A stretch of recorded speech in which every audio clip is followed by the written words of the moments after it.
샬롬 샬롬 샬롬 샬롬 샬롬. 하나님 사랑합니다. 여러분 주 안에서 사랑합니다. 오늘 히브리서 어느덧 12장 말씀 곧 히브리서가 끝나죠. 18절에서 24절 중심으로 뿌린 피다 말씀하고 있습니다. 주님께서 우리의 그 중보자 예수와 및 아벨의 피보다 더 바른 것을 말하는 뿌린 피, 이것은 뭐예요? 새 언약이죠. 그 뿌린 피로 인하여 우리가 구속을 받고 새 생명을 얻었습니다. 이 전체 내용 한번 보고 갑니다. 12장 전체. 죄와 싸우되 4절에 이렇게 말씀하죠. 너희가 죄와 싸우되 아직 피 흘리기까지 대항하지 아니하고. 우리 1절부터 볼까요? 이러므로 우리에게 구름같이 둘러싼 허다한 증인들이 있으니 모든 무거운 것과 얽매기 쉬운 죄를 벗어버리고 인내로서 우리 앞에 당한 경주를 하며 믿음의 주여 또 온전하게 하신 이인 예수를 바라보자. 그는 그 앞에 있는 기쁨을 위하여 십자가를 참으사 부끄러움을 개의치 아니하시더니 하나님 보좌 우편에 앉으셨느니라. 너희가 피곤하여 낙심하지 않기 위하여 죄인들이 이같이 자기에게 거역한 일을 참으신 일을 생각하라. 너희가 죄와 싸우되 아직 피 흘리기까지는 대항하지 아니하였다 말씀합니다. 죄와 싸웠어요. 그죠? 에베소서 6장 12절에 우리의 씨름은 혈과 육을 상대하는 것이 아니요 하늘에 있는 악의 영들을 상대함이라 말씀하죠. 유다서 1장 3, 4절에 믿음의 도를 위하여 힘써 싸우라. 이는 가만히 들어온 몇 사람이 있습니다. 이렇게 사단들이 항상 우리를 거꾸로뜨리려고 가진 상황을, 가진 도구를 다 동원을 합니다. 우리를 죽이고 멸망시키고 싶어서. 사랑하시는 자를 징계한다. 6절에 보면 주께서 그 사랑하신 자를 징계하시고 그가 받아들이시는 아들마다 채찍질하심이라 라고 얘기합니다. 맞죠? 이들인가요? 아들인가요? 그가 받아들이시는 이들마다 아니면 아들마다. 6절에 받아들이는 아들마다. 아들 맞죠? 제가 점을 이거 잘못 봤나 해서 물어본 겁니다. 이건 아주 중요하기 때문에 그가 받아들이는 아들마다 채찍질 하심이라 하였으니 너희가 참음은 징계를 받기 위함이라. 하나님이 아들과 같이 너희를 대우하시나니 어찌 아버지가 징계하지 않는 아들이 있으리요. 징계는 다 받는 것임을 너희에게 없으면 사생자여 친아들이 아니니라. 또 우리 육신의 아버지가 우리를 징계하여도 공경하였거든 하물며 모든 영의 아버지께 더욱 복종하며 살려하지 않겠느냐. 그렇죠. 영의 아버지가 우리를 채찍질한다 해서 외면하거나 미워할 수는 절대로 안 되죠. 사랑하는 자를 징계하시는 하나님, 징계가 없으면 사생자여 친아들이 아니다. 7, 8절에 하나님은 사랑하는 자기 백성이 언약을 지킬 때 징계하신다라고 얘기를 합니다. 언약을 어길 때 징계하신다. 레위기 26장 14절에서 39절에 보니 너희가 내게 청종하지 아니하여 이 모든 명령을 준행하지 아니하며 내 언약을 배반할진대 내가 이같이 너에게 행하리니 곧 내가 너에게 놀라운 재앙을 내려 폐병과 열병으로 눈이 어둡고 생명이 쇠약하게 하겠다라고 말씀합니다. 징계하시는 그 내용들이 병이 돌아요. 병이 이 코로나도 그렇고 앞으로도 계속한 이런 전염질병이 돌 것 같습니다. 신명기 28장 15절에서 68절에 내가 만일 내 하나님 야훼 말씀을 순종하지 아니하여 모든 명령과 규례를 시행하지 아니하면 이 모든 저주가 너에게 임한다. 사랑하는 자를 징계하는 이유 우리가 알죠. 영혼 구원을 얻게 하기 위해서, 건지기 위해서 사랑하는 자를 징계합니다. 욥기 33장 28절에서 30절에도 하나님이 사람에게 이 모든 일을 제삼 행하시면 그들의 영혼을 구덩이에서 이끌어 생명의 빛을 그들에게 비추어 하십니다. 히스기야를 또 그랬죠. 이사야 38장 9절에서 17절 보면 내게 큰 고통을 더하신 것은 내게 평안을 주려 하심이라. 주께서 내 영혼을 사랑하사 멸망의 무덤위에서 건지셨다. 이렇게 고백을 합니다. 사도 바울도 고린도전서 5장 1절에서 5절에 이런 자를 사단에게 내주었으니 이는 육신은 멸하고 영은 주 예수의 날에 구원을 받게 합니다. 이렇게 말씀하고 있습니다. 그리고 또 오니 또한 우리를 하나님을 의지하게 하기 위해서, 교만하지 않게 하기 위해서 이런 징계를 주십니다. 고린도서 12장 7절에서 10절에도 너무 자만하지 않게 하시려고 내 육체의 가시, 곧 사탄의 사탄의 사자를 주셨으니 이는 나를 쳐서 너무 자만하지 않게 하려 하심이라. 이는 그리스도의 능력이 내게 머물게 하려. 우리가 이렇게 아주 약해졌을 때 그리스도의 능력이 더욱 나타나죠. 그들은 잠시 자기의 뜻대로 우리의 유익을 위하여 그의 거룩하심에 참여하게 하신다. 10절에 보면 육신의 아버지는 자기 뜻대로 아들을 징계할지라도 하나님은 오직 우리의 유익을 위하여, 즉 우리를 그의 거룩하심에 참여시키려고, 다른 말로 천국에 들어가게 하시려고 징계하신다라고 말씀합니다. 징계받는 것을 우리는 어찌 보면 감사해야 합니다. 11절에 징계가 의와 평강의 열매를 맺는다라고 말씀하죠. 시편 119편 67절에도 고난당하기 전에는 내가 그릇 행하였더니 이제는 주의 말씀을 지키나이다. 고난을 당하고 나니, 그죠? 119편 71절에도 고난당한 것이 내게 유익이라 이로 말미암아 내가 주의 윤례를 배우게 되었나이다. 고난이 유익한 이유는, 고난이 오면 우리가 기도하게 되죠. 기도하면 문제가 해결되고 하나님과 나의 관계가 회복되고 무엇보다도 좋은 것, 곧 성령을 받을 수 있고 성령으로 충만할 수가 있기 때문에 고난은 우리에게 유익이다. 마태복음 25장 1절에서 13절에도 슬기로운 5처녀의 기름 준비하는 사건이 일어나죠. 기도를 통해 기름이 준비됩니다. 누가복음 21장 36절에도 너희는 장차올 이 모든 일을 능히 피하고 인자 앞에 서도록 항상 기도하며 깨어있으라 하시더라. 누가복음 11장 13절은 너희 하늘 아버지께서 구하는 자에게 뭐를 주셔요? 성령을 주신다고 말씀하죠. 14절에 화평과 거룩함을 따르라 말씀합니다. 화평함은 세상의 소금으로 우리의 역할을, 거룩함은 세상의 빛으로 우리의 역할을 말합니다. 이것이 없이는 아무도 주를 보지 못한다. 14절에 말씀하죠. 화평함과 거룩함이 없으면 세상의 소금과 빛으로 살아가지 않는 자는 누구도 주를 보지 못한다. 마태복음 7장 21절에 나더러 주여 주여 하는 자마다 다 천국에 들어갈 것이라며 내 아버지의 뜻대로 행하는 자여야 들어가리라. 경건함과 두려움으로 하나님을 기쁘시게 섬길지니 28절에 말씀하죠. 경건은 하나님의 뜻, 곧 믿음의 도에 순종하는 것을 말하죠. 유다서 1장 3, 4절에도 말씀합니다. 따라서 이 말은 하나님의 뜻대로 순종하고 떨며 두려움으로 하나님을 기쁘시게 섬겨야 한다는 뜻을 말씀합니다. 시편 2편 11절에도 야훼를 경외함으로 섬기고 떨며 즐거워할지어다. 에스라 6장 18절에도 하나님을 섬기게 하되 모세의 책에 기록된 대로 하게 아니라 사도행전 13장 36절에도 하나님의 뜻을 따라 섬기다가 왜 경건함과 두려움을 하나님을 기쁘시게 섬겨야 하는가. 히브리서 12장 28절에 흔들리지 않는다라고 천국을 약속받았기 때문이다. 28절에 말씀합니다. 그리고 히브리서 12장 29절에도 하나님은 소멸하는 불이시기 때문이다. 고린도후서 5장 9절에서 10절에도 우리는 몸으로 있든지 떠나 있든지 주를 기쁘시게 하는 자가 되기를 힘쓰노라. 이는 우리가 다 반드시 그리스도의 심판대 앞에 나타나게 되어 각각 선악간에 그 몸으로 행한 것을 따라 받아야 합니다. 이렇게 말씀하죠. 우리 하나님은 소멸하는 불이십니다. 자, 우리 전체 주석을 보고 갑니다. 신앙의 경주 1, 2절입니다. 신앙생활은 아무런 목적 없이 배워야 하는 구경꾼이 아니라 자신에게 주어진 일정한 코스를 따라 결승점에 이르는 거죠. 우리가 정말 결승 지점을 잘 보고 가야 됩니다. 내가 어디를 갈 것인가를 잘 봐야 되죠. 우리의 인생은 경주하는 것과 같고 경주하는 자에게는 훈련이 필요합니다. 이 경주는 우리의 영혼과 삶을 위해 승리를 얻기 위한 것이고 그것을 하기 위해서는 벗어버려야 할 것들이 있는데 바로 무거운 짐, 그것을 주님이 늘 말씀하죠. 내 발 앞에 내려놓으라 말씀합니다.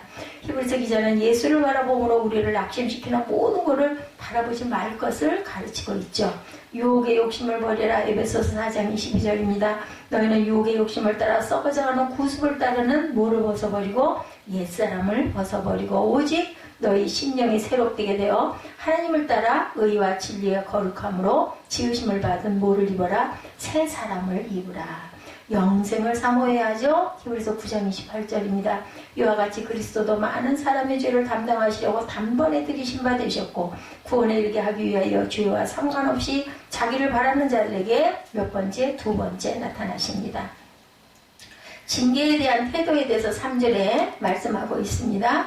3절에 뭐라고 말씀하세요? 너희가 피곤하여 낙심하지 않게 하여 죄인들이 같이 자기에게 거역한 일을 참으신 일을 생각하라 말씀하죠.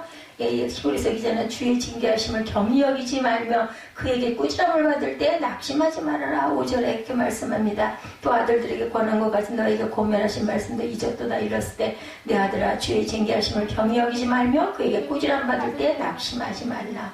꾸지람 한다고 해서 낙심해서는 절대로 안 됩니다. 하나님께서 나를 사랑하셔서 바로 세우시려고 고난이라는 채찍으로 징계하시는 것이므로 불평하거나 원망하는 태도는 바람직스럽지가 못하다. 오히려 기뻐하고 감사하는 것이 성도가 취해야 할 태도입니다. 고난의 큰 싸움에서 인내하는 성도가 되어야 된다. 10장 32절에 히브리서 전날에 너희가 빛을 받은 후에 고난의 큰 싸움을 견뎌낸 것을 생각하라. 고난당하는 것이 우리에게는 유익이죠. 시편 119편 71절이었죠. 고난당하는 것이 내게 유익이라. 이로 말미암아 내가 주의 율례를 배우게 되었나이다.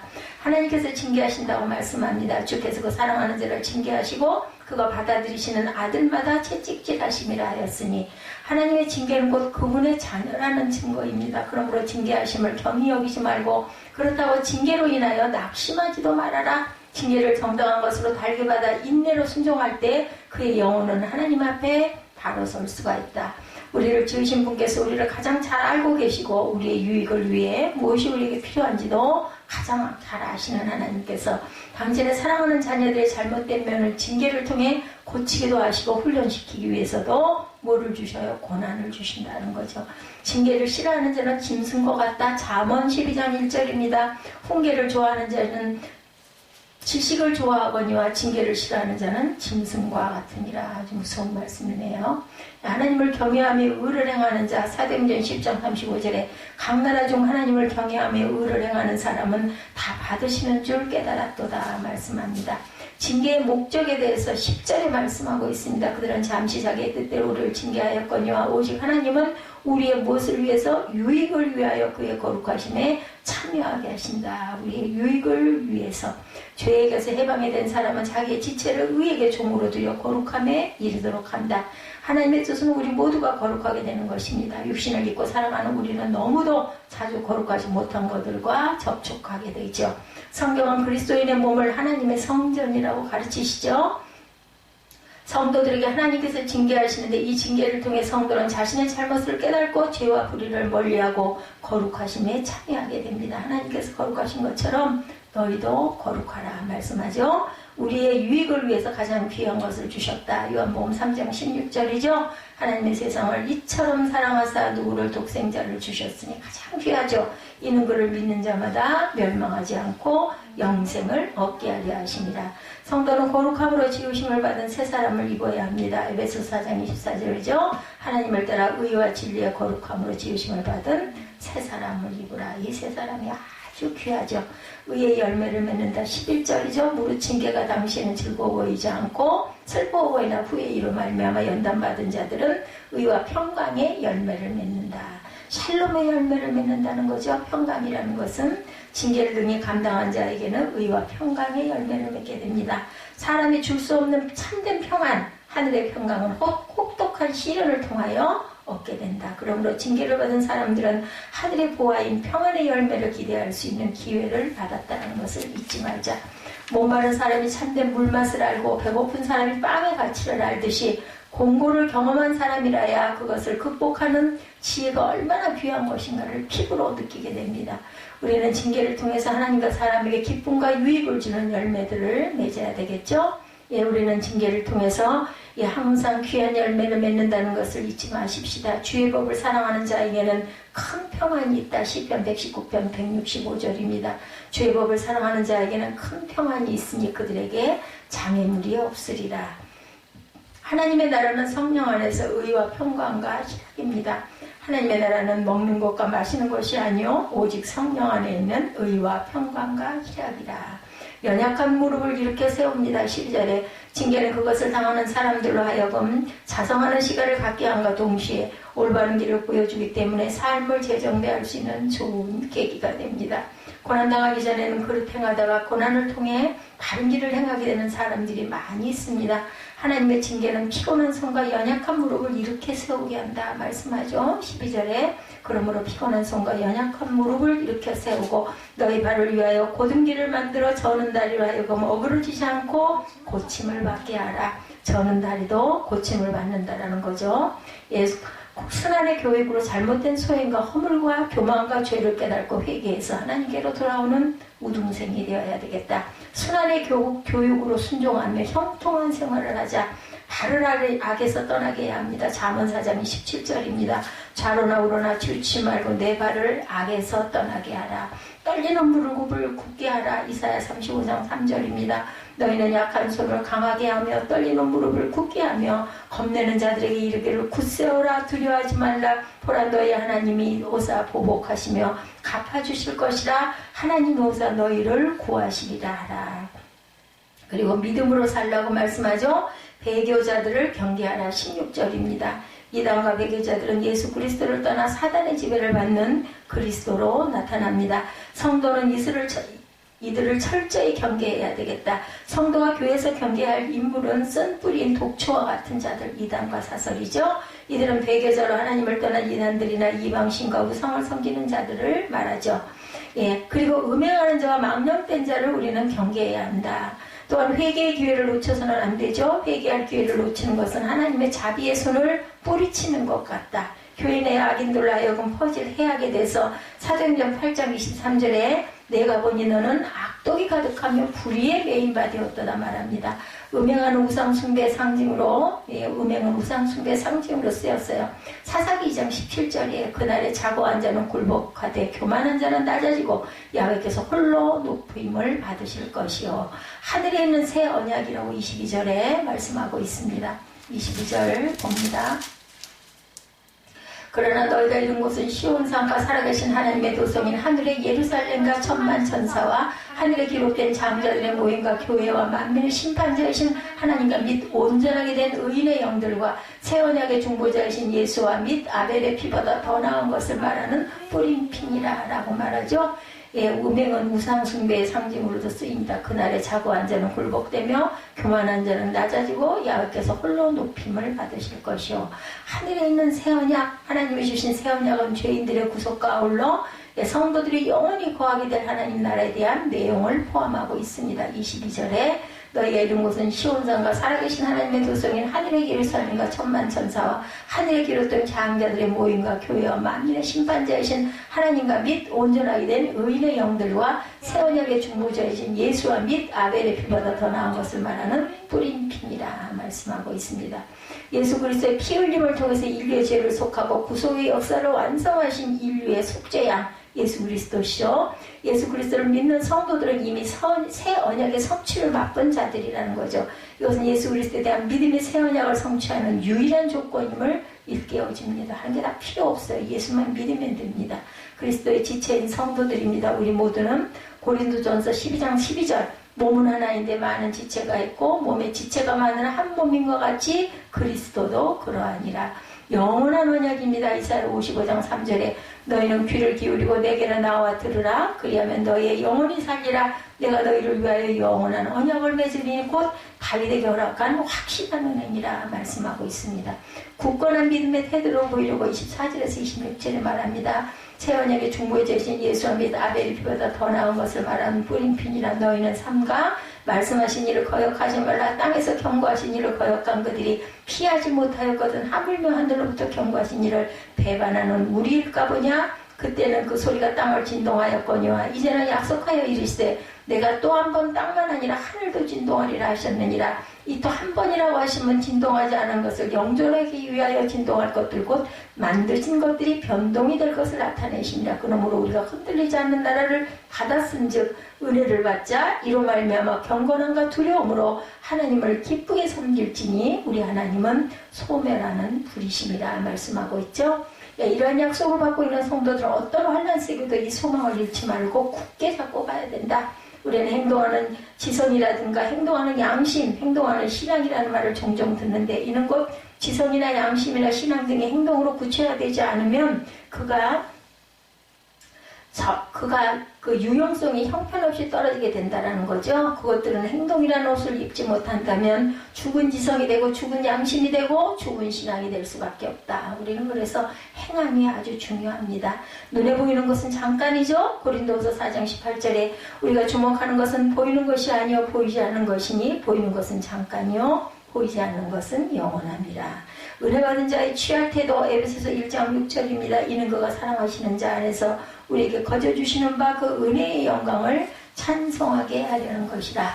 우리는 믿음의 주여 우리를 온전케 하시는 분인 예수 그리스도를 바라보며 어떠한 환난과 역경 속에도 인내하고 가야 되겠죠. 인내하는 자만이 하나님께서 축복하시는 자리에까지 나아가게 된다는 것을 명심하셔야 됩니다. 예, 오늘 본문은 누가 봐도 쉽게 분간할 수 있도록 두 대목으로 나뉘어져 있어요. 한 대목은 18절에서 21절로 주로 출애굽기와 신명기 하나님 출현에 대한 묘사, 다른 하나는 22절에 24절로 초기 기독교 공동체가 희망하고 있던 하나님의 나라에 대한 묘사를 하고 있습니다. 히브리서 기자가 이렇게 두 가지 묘사를 대비시켜 있는 이유는 시간이 흐르면서 흔들리고 있는 초기 기독교 공동체의 신앙을 바르게 세워나가려는데 목적이 있었어요.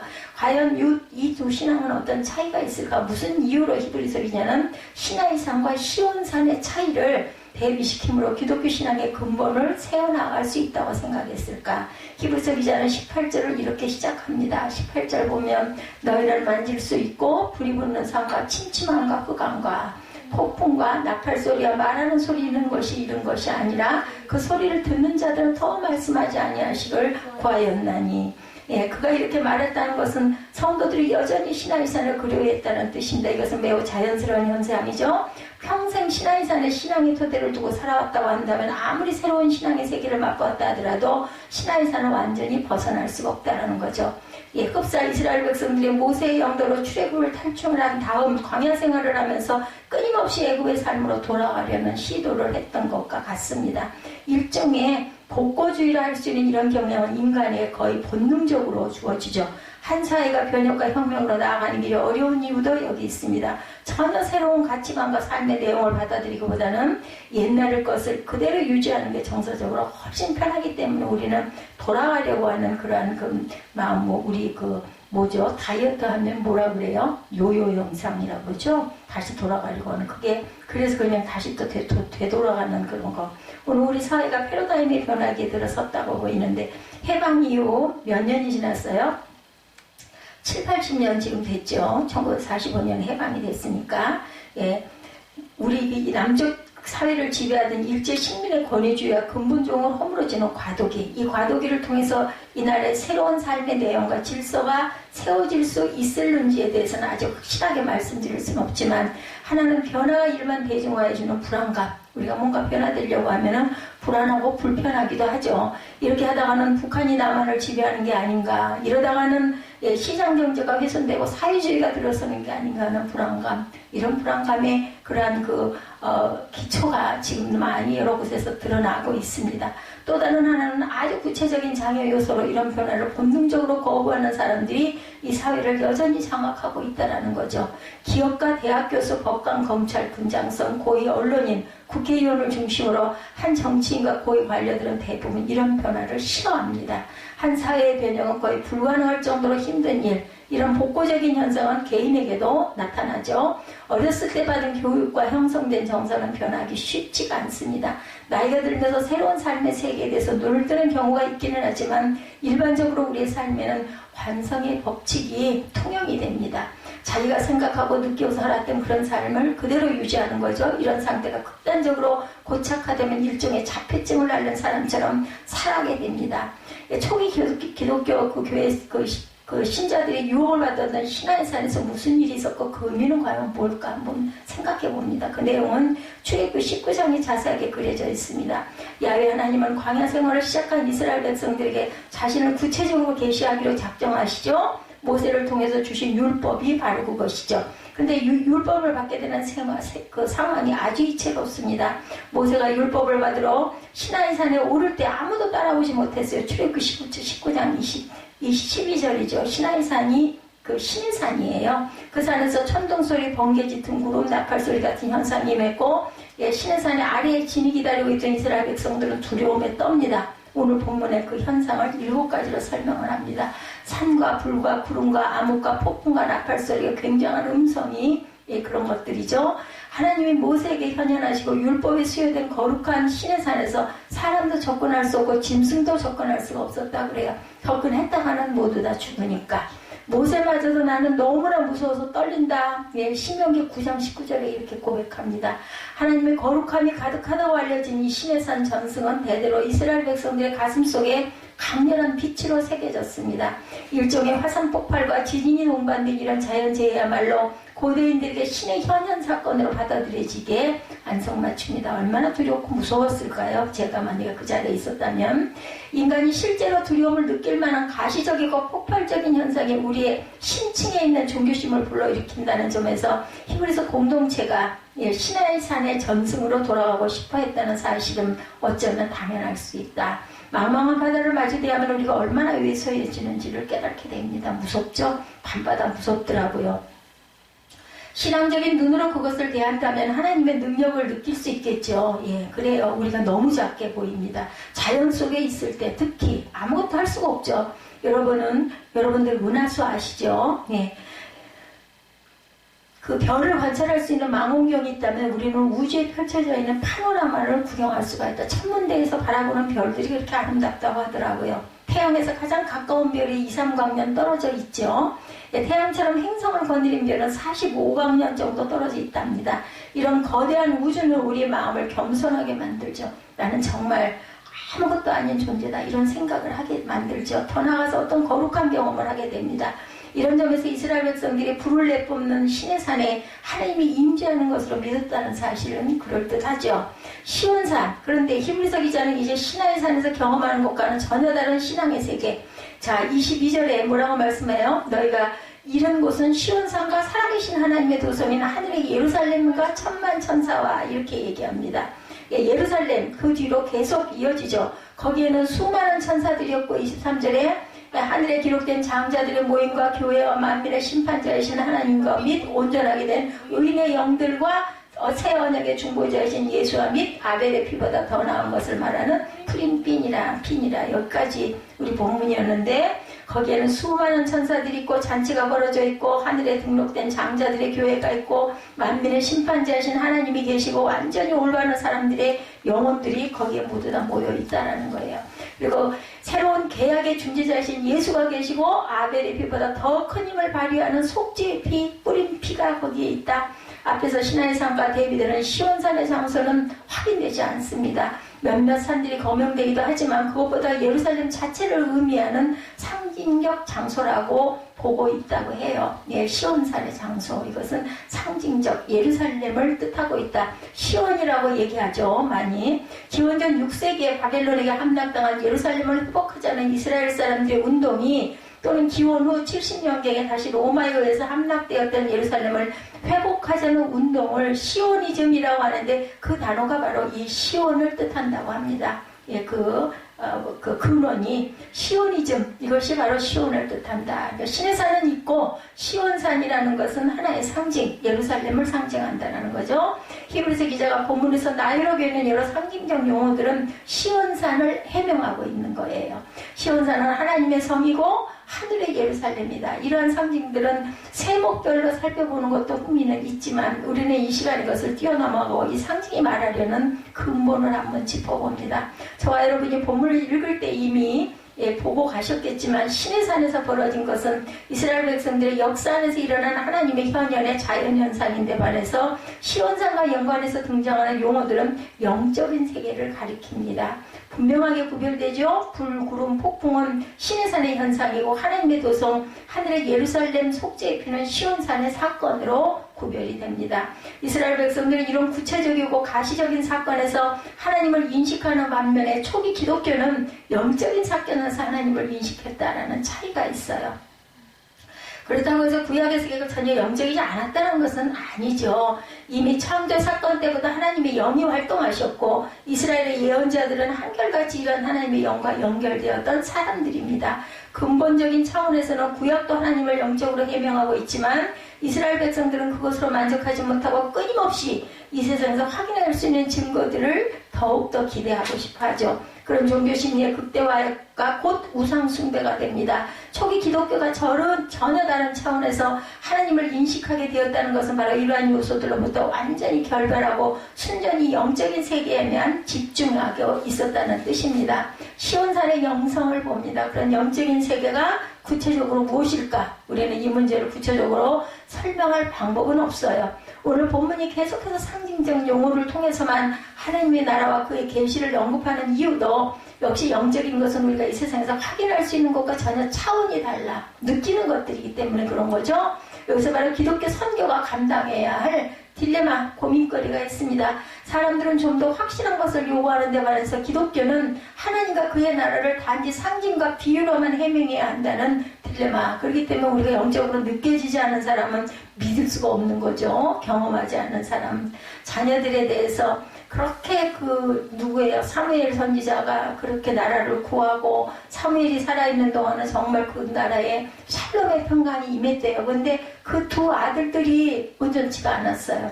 거기서 우리가 깨달아 느껴야 될 것은 아들이 하나님을 제대로 못 만났기 때문이에요. 아버지가 얼마나 좋은 신앙을 보여줬겠어요.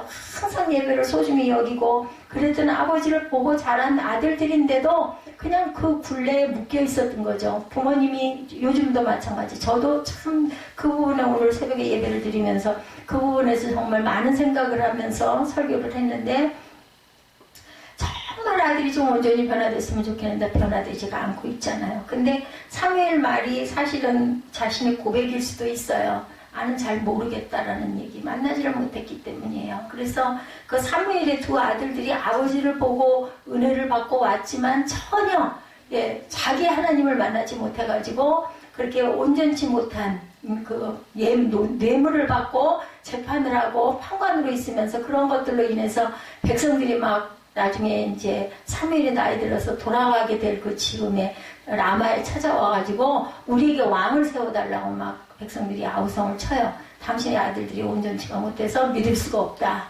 그 사건을 통해서 아주 공고한 그 노년을 그 사무엘이 자신의 죄가 아니라 자녀들이 온전히 잘 되지 못해가지고 그런 부분을 얘기하는 걸 보면서 이게 아들이 이걸 내가 살아있는 동안에 하나님을 온전히 만나서 나의 하나님을 깨달아야 할 텐데 그렇지 않고는 온전하게 하나님의 나라를 하나님의 길을 갈 수가 없다는 거죠.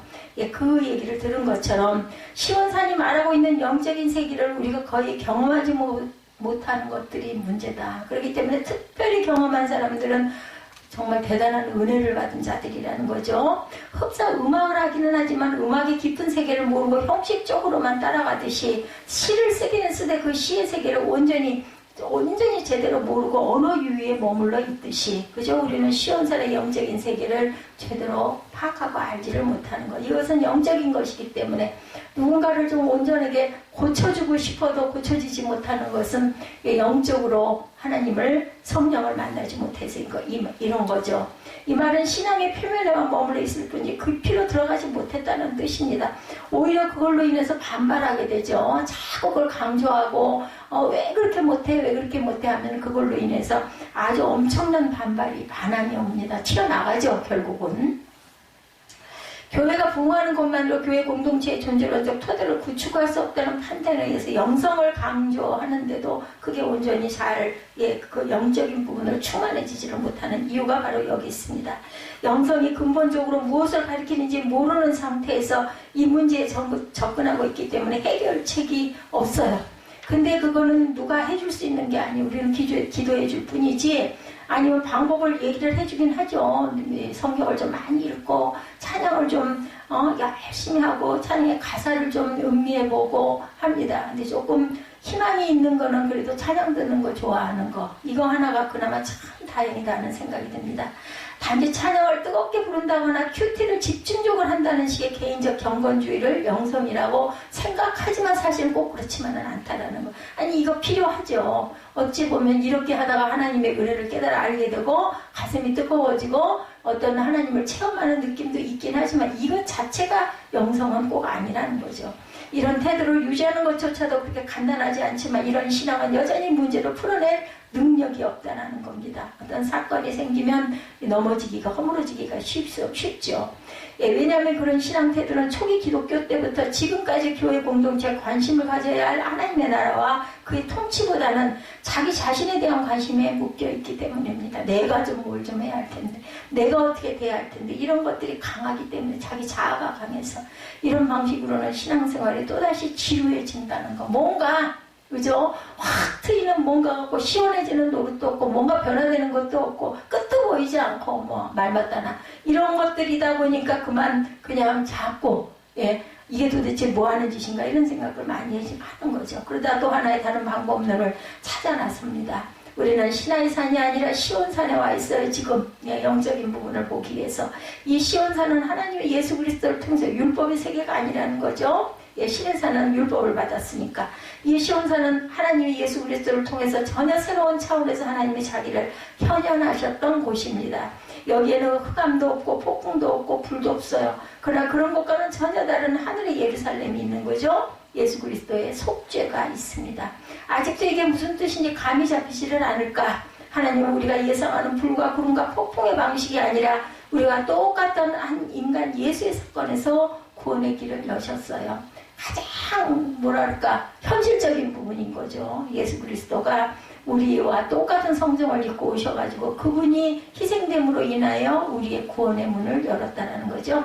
어떤 그냥 눈에 보이지 않는 어떤 것으로 아니면 우리와 존재가 다른 어떤 특별한 어떤 인물로 이게 아니었다는 겁니다. 예수님은 나팔소리와 광음이 아니라 베들레헴의 초라한 구유에서 나셨고 우리가 예상하지 못하는 방식으로 부활하셨습니다. 거기 바로 우리 모든 인류가 누리게 될 미래의 생명이 숨어 있었던 거죠. 이걸 누가 알았을까요? 그 순간에 그냥 너무나 허망하게 돌아가는 예수 그리스도를 보면서 제자들도 가족들도 기가 막혔겠죠.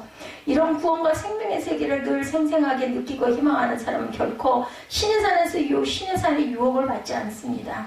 우리는 일반적인 종교현상, 정치적 힘으로 상징되는 신의 산이 아니라 전혀 다른 영적인 생명이 숨어있는 시온산으로 옮겨왔어요. 그 시온산의 신비한 세계가 저와 여러분의 삶에 또렷하게 드러나기를 주님의 이름으로 축복합니다. 히브리서 전체는 두 가지 큰 질문을 가지고 있는데, 첫째, 크리스찬들은 무엇을 믿는 사람들인가? 믿는 내용이 과연 뭘까요? 예수 그리스도를 믿는 사람들이죠. 답입니다. 크리스찬들은 어떻게 살아가는가? 크리스찬들은 믿음으로 살아갑니다. 믿음의 주여 또 온전케 하시는 이인 예수를 바라보자. 그는 그 앞에 있는 큰 기쁨을 위하여 십자가를 참으사 부끄러움을 개의치 아니하셨더니 하나님 보좌 우편에 앉으셨느니라. 이렇게 증거하고 있습니다. 히브리서 12장 2절이죠. 믿음의 주여 온전케 하신 예수 그리스도를 바라보며 계속해서 꾸준하게 평화와 거룩의 삶을 사는 저와 여러분들이다. 크리스찬의 삶의 원리와 원동력은 무엇이냐? 율법이 아니고 은혜라는 거죠. 18, 9절에 이스라엘 백성들이 율법을 받던 신의 산을 가리키고 있습니다. 18, 9절이 너희는 만질 수 있고 불이 붙는 산과 침침함과 끄감과 폭풍과 나팔소리와 말하는 소리가 있는 이런 것이 아니라 그 소리를 듣는 자들로 말씀하지 아니하시기를 구하였으니 하고 이어지죠. 너희는 만질 수 있고 불이 붙는 산과 침침함과 끄감과 폭풍과 나팔소리와 말하는 소리가 있는 것이 이런 것이 아니라 소리를 듣는 자들은 더 말씀하지 아니하시기를 구하였으니 너희는 만질 수 있는 불이 붙는 산과 침침함과 끄감과 폭풍과 나팔소리와 말하는 소리가 있는 것이 이런 것이 아니라 그 소리를 듣는 자들은 더 말씀하지 아니하시기를 구하였다. 나팔소리 등등은 신명기 4장 11절의 내용과 같습니다. 신명기 4장 11절에 보면 너희가 가까이 나와 산 아래 서니 그 산에 불이 붙어 불길이 충천하고 어둠과 구름과 흑암이 덮였는데 여호와께서 불길 중에서 너에게 말씀하시되 음성뿐이므로 너희가 그 말소리만 듣고 형상은 보지 못하였느니라. 백성들은 두렵고 떨며 그만 말씀하십시오 라고 말합니다. 무서운 거죠. 하나님이 율법을 받을 때 얼마나 두렵고 떨렸으면 하나님 그만하십시오 말하죠. 그리고 구약에 보면은 모세 보고 가서 듣고 오라고 그래요. 무서워가지고 자기는 못 듣겠다고. 20절에 이는 짐승이라도 그 산에 들어가면 돌로 침을 당하리라 하신 명령을 그들이 견디지 못함이라. 무서운 거죠. 그러니까 하나님을 만나면 무조건 죽는다라고 생각을 했으니까. 출애굽기 19장 12~13절에도 화염이 충천하는 흑암과 폭풍이 있는 하나님의 산에 오를 수 있는 사람은 하나도 없고 너는 백성을 위하여 주위의 경계를 정하고 이르기를 너희는 삼가 산에 오르거나 그 경계를 침범하지 말지니 산을 침범하는 자는 반드시 죽임을 당할 것이라 말씀하고 있습니다. 13절에도 출애굽 19장 13절입니다. 그런 자에게는 손을 대지 말고 돌로 쳐 죽이거나 화살로 쏘아 죽여야 하리니 짐승이나 사람을 망라하고 사람 남지 못하리라 하고 나팔을 길게 불거든 산 앞에 이를 것이니라 하라. 예, 오늘 본문 21절에도 보면 모세도 그 산은 두렵고 떨리는 산이라고 표현하고 있습니다. 그 보이는 바가 이렇듯 무섭기로 모세도 이르되 내가 심히 두렵고 떨린다고 하였느니라 말씀하죠. 철저한 공포와 두려움이 바로 율법이라고 말하고 있습니다. 그 보이는 바가 이렇듯 무섭기로 모세도 이르되 내가 심히 두렵고 떨린다 하였느니라. 이 하나님이 임재하시고 율법이 선포되는 곳에서 모세도 두렵고 떨린다라고 말합니다. 감히 이 하나님의 율법 앞에 설 자가 누구냐는 거죠. 아무도 온전한 자가 없어요. 율법 앞에 그것을 지키지를 못합니다. 그래서 예수 그리스도가 오신 거죠. 율법을 지키지 못하면 하나님 앞에서는 하나님의 심판밖에 받을 게 없어요. 안 믿으면 될 게 아니야. 그러나 하나님은 선택의 문제가 아니라 피해도 뒤돌아 선다고 없는 하나님은 아니에요. 그저 도망간다고 없는 하나님이 아닙니다. 절대로 벗어날 수가 없어요. 왜? 하나님이 우리를 만드셨기 때문인 거죠. 마치 죽음을 선택해서도 피해서도 뒤돌아서도 될 일이 아니라는 거죠. 하나님은 엄연히 엄존하시는 분이시기 때문에 하나님을 섬기는 것이고 두렵고 떨리는 기막힌 고통이 바로 신앙일 수도 있다는 겁니다. 하나님 그래서 구약의 율법을 지키지 못하는 사람들에게 두 번째로 주신 제도 장치가 바로 제사법이었어요. 그걸로 너희들 죄를 사해라. 1년에 한 번씩 그죠? 대제사장이 들어가서 짐승의 피로 제사를 들 때 하나님이 불을 내리셔서 죄가 사함을 받고 또 1년을 살아가고 또 1년을 살아가고 그러나 오늘날 우리가 주신 것은 우리의 신앙은 율법이 아니죠. 하나님을 은혜로 믿어야 함에도 오늘날 우리는 하나님을 만나는 감격과 기쁨과 은혜로 교회에 오기보다는 율법이나 습관으로 약간의 두려움으로 믿는 분들이 많다는 것. 안 가면 안 되나 거기? 예, 이런 생각들을 많이 하죠. 선을 잘 그어놓고 적당한 선에서 예수를 믿는 사람들이 많은데 하나님은 쉽게 기만당하시는 하나님이 아니라는 사실을 또한 우리는 알아야 합니다.